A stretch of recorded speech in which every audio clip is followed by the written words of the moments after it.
આજે તો નીકળ્યા નાગ દાદા. તો જય શ્રી રામ મિત્રો બધાને. આજે મારા દાદાના ઘરે નીકળો હતો નાગ, એટલા માટે હું ગયો તો બસ સ્ટેન્ડે ડીડીટી પાવડર લેવા માટે. ડીડીટી પાવડર લાવીને ગાડી અંદર મૂકી દીધી અને હું ગયો મારા દાદાના ઘરે. ત્યાં જઈને પેકેટનું કરી નાખ્યું અનબોક્સિંગ અને આ જો ન હોય ત્યાં ચડી ચડીને બે. कौन है ये लोग? कहाँ से आते हैं? પછી જે બાજુ નાગ ભાગીને ગયો હતો ત્યાં બધે ચમચીએ કરીને ડીડીટી પાવડર છાંટી દીધો અને આયા હતો નાગ. અને એક જગ્યાએ એવું લાગ્યું કે ત્યાં હાર અપસે દિવાલનો, પણ ત્યાં તો નીકળો ડોલ કાકીડો.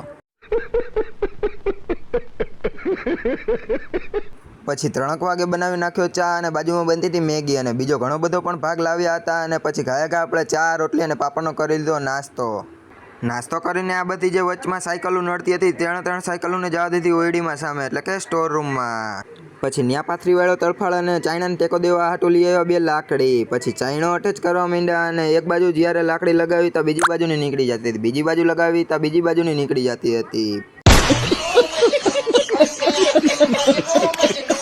પછી આગળ પાથરી વાળો તડફાળ, કેમ કે જાડા જે કાંકરા નીકળે એ આગળ ઢોળાય નહીં એટલા માટે. પછી એક કથરોટ નાખી ચાળવા માટે અને પછી બીજી કથરોટ જેવી જ ભરીને નાખી ચાળવા માટે, એટલે તરત જ બધું નીચે પડી ગયું.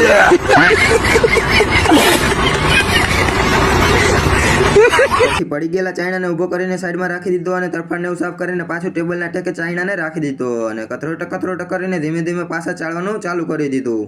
A few moments later.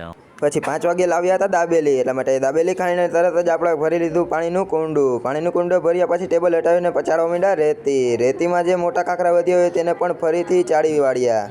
તો આ જોઈ શકો છો બધી જ રેતી ચડાઈને તૈયાર થઈ ગઈ છે. પછી આપણે આ પગ ધોઈ લીધા અને માથું ઓળી લીધું. માથું ઓળીને પછી ઊન ઘણો હાલતા થઈ ગયા ભાડે લઈ આવેલો ચાયણો દેવા.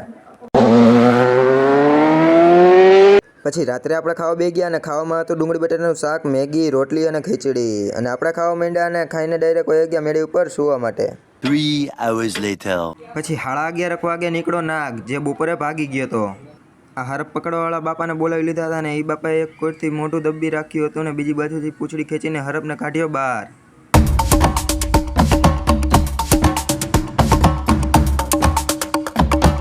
પછી એ બાપાએ લઈ લીધો હરપને હાથમાં અને લઈ ગયા મામાદેવના મંદિર બાજુ નદીમાં મેકવા. તો બસ આ વિડીયોમાં બસ આટલું જ. મળ્યા આગલા વિડીયોમાં, ત્યાં સુધી બધાને જય શ્રી રામ.